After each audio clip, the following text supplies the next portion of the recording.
Aside from a very limited run of Alfa Romeo 8C models, Alfa as a brand has not been available in the United States for quite some time, but that is all changing now.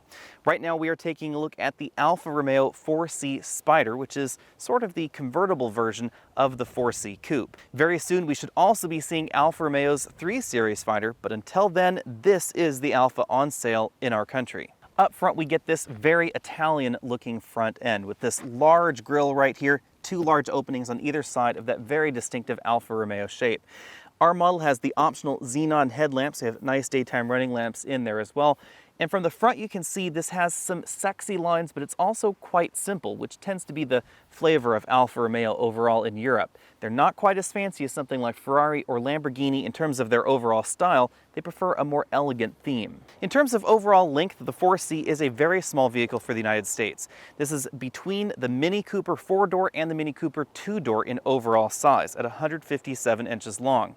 You'll also notice this is very, very low to the ground. The vehicle is under 4 feet tall. That's most noticeable when I walk right over here to the front door, and you'll notice that the front door is well below my waistline. And that's because if you were to hop in the front seat, I would be practically on the ground. The sexy shapes continue out back where we get these large round tail lamps on either side. We have a trunk lid that comes up in sort of a spoiler affair with the third brake light right on top of there. Although minimalism is definitely the theme for the 4C, we do have parking sensors in the rear optional. And that is something that I really appreciate for this vehicle because there's no backup camera available. We're told that under the hood you won't find anything at all really, and that's a good thing because we can't actually open this hood on our own. It is actually screwed shut. The reason for that, of course, is because you won't find the engine up front. You'll actually find the engine right back here. This is technically a mid-engined vehicle, and that's because we actually have a cargo area behind the engine. So you can see we have a very small trunk right back here, and then the engine is right back here between the trunk and the driver. This engine is a 1 3/4 liter 4-cylinder engine. It's very closely related to the engines that we see in other Fiat Chrysler products. You'll notice that this engine is transverse across the rear end, and that's because this does use a 6-speed twin-clutch transmission. The twin-clutch transmission is very closely related to what we see in the Dodge Dart in the United States. In case you're wondering, these vents and ducts on the side of the vehicle are entirely functional. This one right here cools the intercooler for the vehicle. You can actually see it behind that grate. If you like your performance cars quiet, you should know that this Alfa does not have a muffler at all. You heard that right. All we have are catalytic converters, and then we have the exhaust tip right here. There is no muffler, no resonator, nothing. All you're hearing is pure, unadulterated 1 3/4 liter 4-cylinder sound.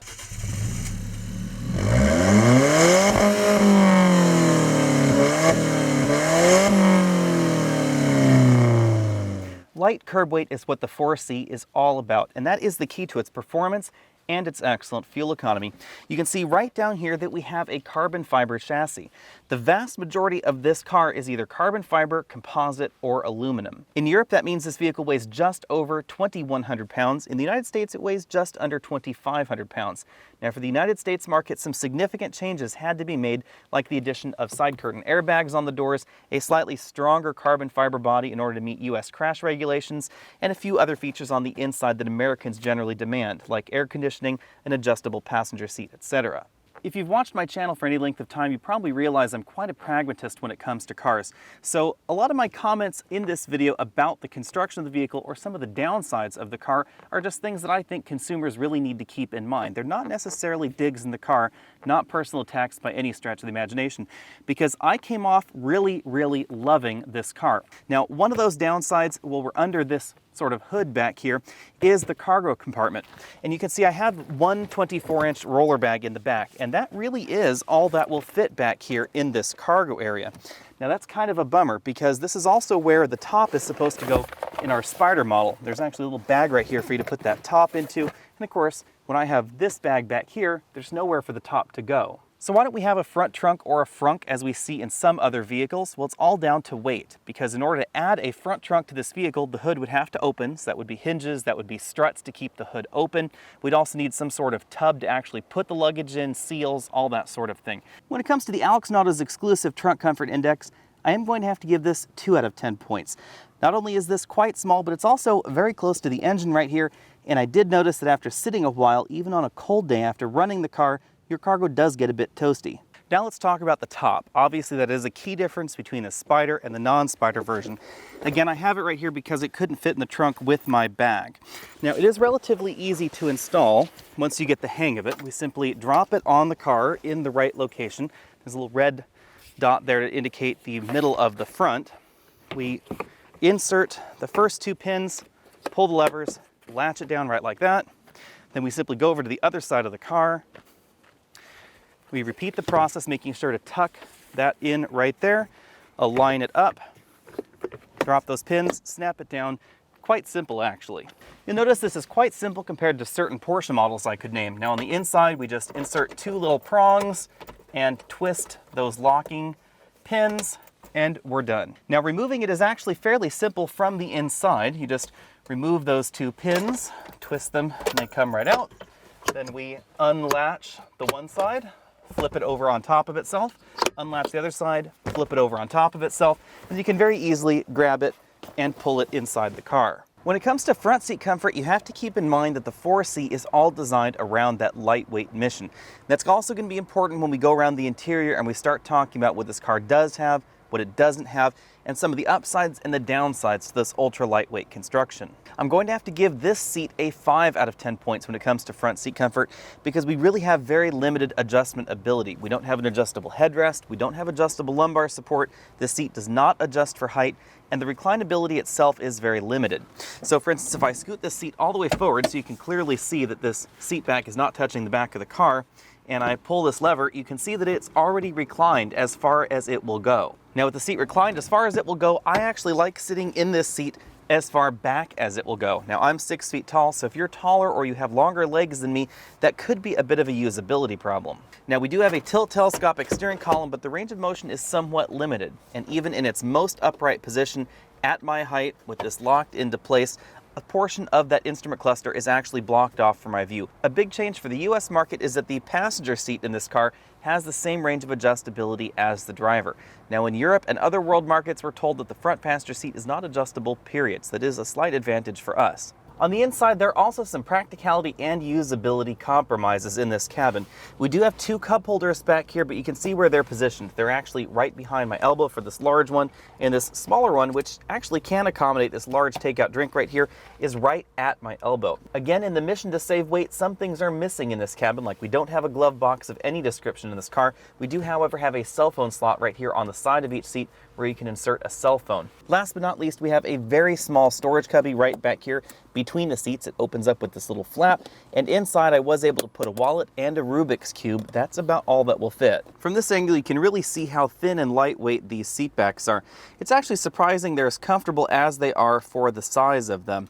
You can see that we do have bolstering on the sides of the seat back and the seat bottom cushion. It's moderately aggressive. From this angle, you can see the phone storage pocket. I can very easily stick a modern smartphone right there inside. Something like a phablet would be a little bit too big. Moving on up to the doors, you'll notice we don't get an armrest of any description. We just get a leather handle to help you close the door, and then the door handle right up front. We do have 2 speakers in our particular model, and this little cutout right here at the top of the door is for that side impact airbag. Alfa was so dedicated to the exotic lightweight construction of this car that there aren't even any carpets in this car. As you can see, if I lift up this floor mat, there's just carbon fiber right under that. We have a floor mat, and it actually screws into place with these little screws. Also, something you don't see in your average car, the floorboards right here in the footwell are made out of aluminum, and that's again to save weight. So the carbon fiber chassis actually continues further front, but you wouldn't have anywhere to rest your feet, so they give you that little aluminum plate. On the dashboard, we of course get 4C Alfa Romeo logoed right there on this aluminum trim strip. Trim is kept to an absolute minimum in this cabin. Our model does have the optional leather dashboard. In kind of an odd choice over here in the center of the dashboard, we do have an Alpine almost aftermarket looking stereo. Now, there are a few reasons given for this. One of the major reasons that I've heard that makes sense is that this is in general a little bit lighter than most factory navigation or radio units because it's an awful lot smaller, and it also allows you to completely remove it from the car, saving weight if you really wanted to. Now, on the flip side, we don't have any built-in navigation, we don't have any pretty graphics or pretty screens or anything along those lines. Below the radio, we do have a few buttons. We have the electric heaters for the side view mirrors. We have a lock and unlock button and the AC on-off button. These 2 do not do anything in our model. Below that, we have the controls for the single zone climate control system, Temperature over here, fan speed, and then where the air comes out of right there. Now you should know that I did not find this air conditioning system to be terribly powerful. In 90-degree weather in San Jose, the interior never got as cool as I would have liked. Below the climate controls, we have the buttons that control our transmission. Now this is a dual clutch transmission, so some people may refer to it as an automated manual or as an automatic transmission. It will shift automatically for you, or you can command the shifts with the paddle shifters. This button arrangement, however, is very, very unique. To start the car, we put the key in the ignition and we crank the car, of course, and we're in neutral. So that's neutral button right over here. You can also engage neutral by pressing down on that one. If we want to move forward, we can do it a variety of ways. We can actually pull up on one of the paddle shifters on the steering wheel, or we can press this number 1 button right here, and then you're in the automatic mode to go forward. Now if you were to pull that paddle a second time, it would actually put you in manual mode, which you can also do with this button right over here, switching between auto and manual. Now if you want reverse, you have to put your foot on the brake pedal, press the reverse button, and then you'll go into reverse. If you want to go forward again, you can either press the 1 button or pull up on the paddle on the steering wheel. You'll notice there is no button for park, and that's because we don't have park in this transmission. All you simply do is you turn off the car and you set the parking brake, and the vehicle stays in neutral, being held back by that parking brake. Behind those controls, we have a small area where we can put a cell phone right like that. We have our handbrake right here with a soft leather wrap. And then behind that, we have those cup holders. Again, that very small one right there. Drink like that can fit in, but those larger paper drinks won't. We have a larger one right back there and that 12-volt power outlet. Now if I scoot this drink all the way to the front slot right there, you'll notice again this very small storage cubby right there behind it. Can pop that open and you can see that we don't have a whole lot of room inside there. Over on the driver's side, we do have a traditional key ignition, and that's because this does weigh a little bit less than some of those keyless entry systems. You notice we do have this very unusually shaped steering column where it bulges out quite a bit on the side. The instrument cluster is a full LCD instrument cluster, and as you can see right here on the side of your screen, we do have the additional warning lights outside of the screen. You'll see that the central item is the tachometer right there that goes all the way around the screen. Now it does change colors depending on the mode that you're in to let you know that you should be shifting soon or that you've almost hit the red line. We also have our engine temperature on the left and our fuel gauge on the right. If I were to switch this into the dynamic mode, then we get 2 additional gauges on the screen. Those gauges are the boost gauge there on the left in the center of the screen and the oil temperature gauge to the right. The speedometer is always this digital readout right here. Now you'll notice we do have the transmission mode indication right here up front, and it says neutral at the moment. You'll notice the speedometer is always this digital readout right here.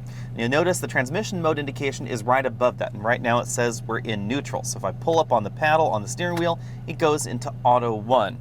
Now if I wanted manual mode, I just press down on the auto manual button in the dash, and I get that manual mode right there. Now if I wanted reverse, I press down on the reverse button. You can see it shifts into reverse. Same thing for neutral, and again, pull up on the paddle or just hit the 1 button if you want first gear. If we push up on that DNA selection once more to enter race mode, then you'll notice that we get an additional gauge right in the center eventually. So now we have Alfa Romeo race mode on, and it's yellow in the middle. This also does a few other things compared to the dynamic mode that we were just in. It significantly changes the way the stability control system operates in the 4C, so I probably wouldn't use this in my daily driving. This is a relatively basic trip computer system, and it also gives you your tire pressure monitoring system right here. Now it doesn't give you the actual pressure readings, it just says whether it's okay or not. Moving out to the steering wheel, this is a 2-spoke steering wheel design. Now again, we don't have electric power steering, so the steering effort that you get when you're stationary like this is going to be quite a bit higher than basically every other vehicle in the United States. However, it does end up feeling a lot different out on the highway. Of course, get those paddle shifters on the back. Again, it is a 2-spoke design with a flat bottom and very thick sport grips. This is easily one of the most comfortable steering wheels I've seen lately. As usual, the Europeans love stocks on the steering wheel, so we have one right over here for our trip computer and the windshield wipers. Moving all the way over, we have one over here for our turn signals and headlights, and then we have the cruise control functionality right there on that stock. As you'd expect, of course, from any kind of performance vehicle, 0 to 60 acceleration is very impressive. Ran from 0 to 60 in 4.1 seconds. Obviously, there are vehicles out there that will go from 0 to 60 faster, but this is still in a very select group of cars. This is just about as fast as some of the fastest models of Corvette out there. You will go a little bit faster 0 to 60 in something like a Hellcat that has 707 horsepower, but there aren't many other things out there that will do it this fast. Thanks to the extraordinarily light curb weight, braking is obviously absolutely excellent in this model. I ran from 60 to 0 in 100 feet. Now you should know that heavier performance vehicles out there like a Corvette will go from 60 to 0 in a shorter distance than this because they have wider tires, and tires really are the limiting factor on this vehicle. It's because we have such light curb weight that we can actually have narrow tires like this and still have excellent performance. Handling is absolutely excellent in this vehicle, but it really is the handling and steering feel where this excels. Because we don't have any power assist of any sort in this car, there's an awful lot of feedback coming through the steering column. In fact, this feels very different than pretty much every other performance vehicle sold in the United States simply because of the manual steering. When you're out on roads like this and they're bumpy and there's a lot of camber adjustment on the road, you really have to fight the steering in this car because you're getting so much feedback. And that's exactly what you want if you're going to track your car. Of course, it does mean that low-speed parking maneuvers can be a little bit tiring, so if you do have to make 4 or 5 point turns in a parking lot, this probably isn't the car for you. It also means that parallel parking can be a little bit more upper body strength requiring than your average car in this segment, but these are just prices to pay for the performance. Obviously, the ride is going to take a toll because we have a light curb weight, we have extra stiff springs, and we have a car that's really tuned for track duty. And what you expect is exactly what you get. The suspension is definitely firm. Now, the road we're on right here has just been paved. You can tell it doesn't even have the lines painted on it yet, and you can still feel every undulation in this pavement. Cabin noise is also something that takes a big toll in this vehicle because of the light curb weight. We have a carbon fiber body that definitely transmits a little bit more sound than the metal-bodied vehicles. We have an engine that is right back there and it has no muffler. We also have no carpet in this car and no sound deadening material really between the engine and the passenger compartment. That means that I can hear absolutely everything. If you're a fan of turbo noise, you can definitely hear an awful lot of that. You can hear the exhaust pops, that very raw sound and raw feel when you're changing gears. I wouldn't normally say that cabin noise was a problem in a race car, but this is the kind of performance car where it's supposed to be road capable as well. And the lack of a muffler really just causes a bit of a problem for me in that regard. It definitely drones at around 65, 70 miles an hour when you're out on the highway. Now, on the flip side, fuel economy is absolutely excellent. This is definitely a fuel-efficient race car. And of course, that's all possible because of that light curb weight and the relatively small engine in the back. I've been averaging 28 miles per gallon, and I have been driving this car pretty hard, having an awful lot of fun with it this week. My lowest average was about 24 miles per gallon on one of my favorite winding mountain roads, but of course, I had to take a highway to get to my favorite winding mountain road, and then a highway to get home. That's what bumped me back up to 24.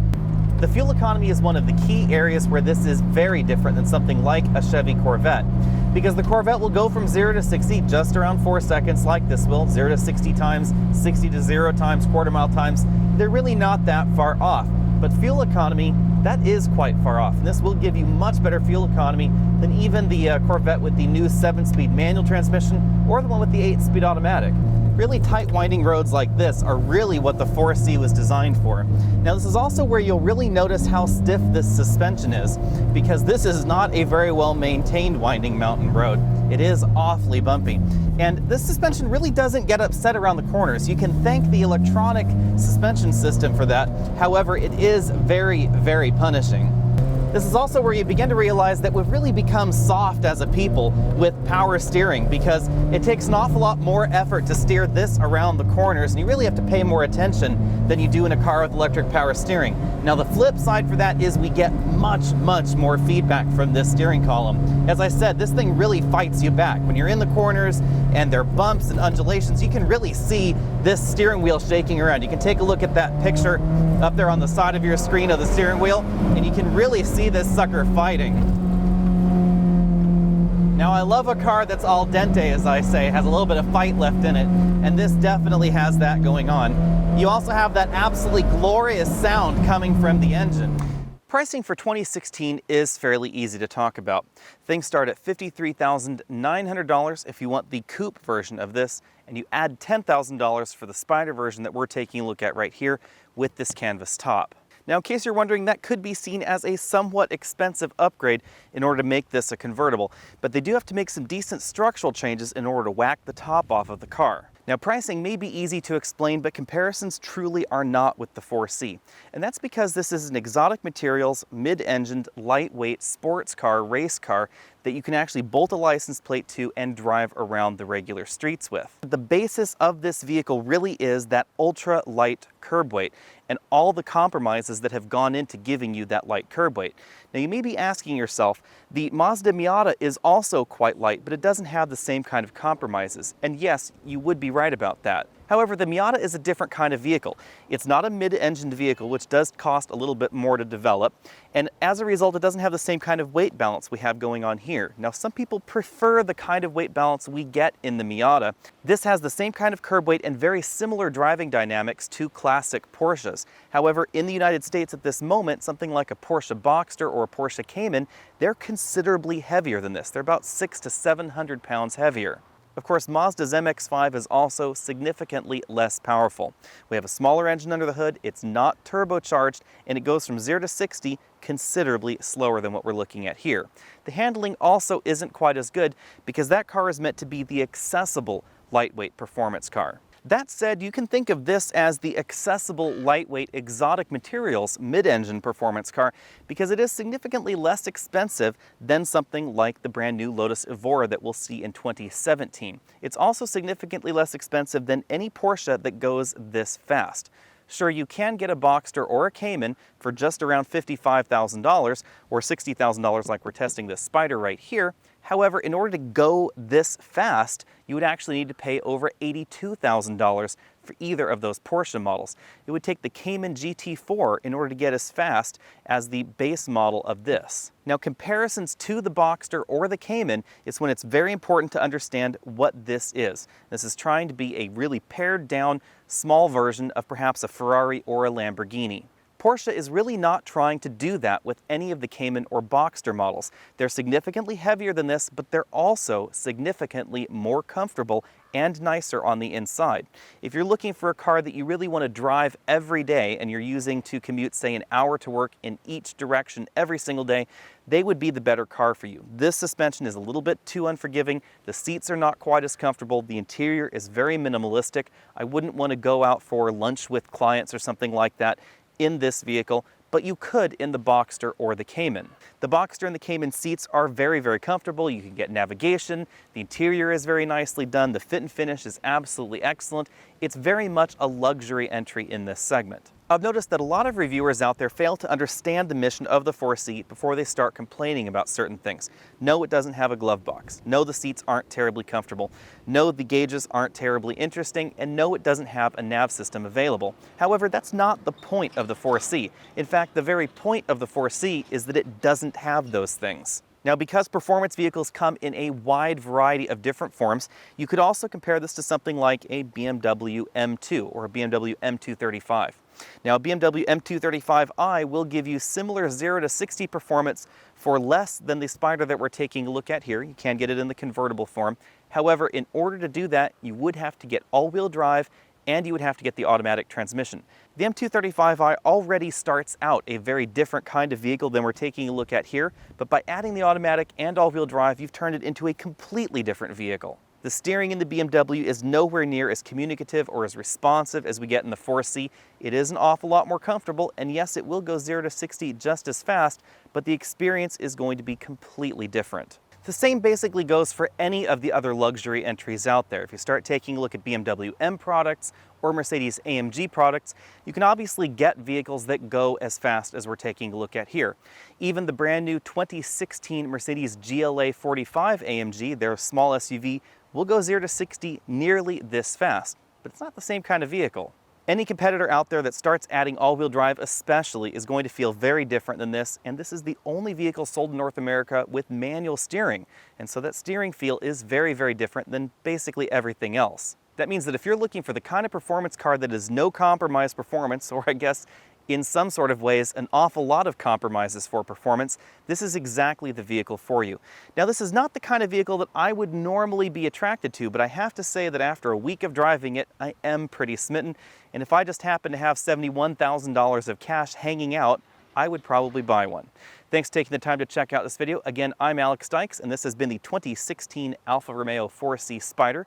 Go ahead and check out those other videos on my channel. You can also click that subscribe button down there. I encourage you to like this video, comment on this video, tell me what you think about the 4C and whether or not you want one yourself.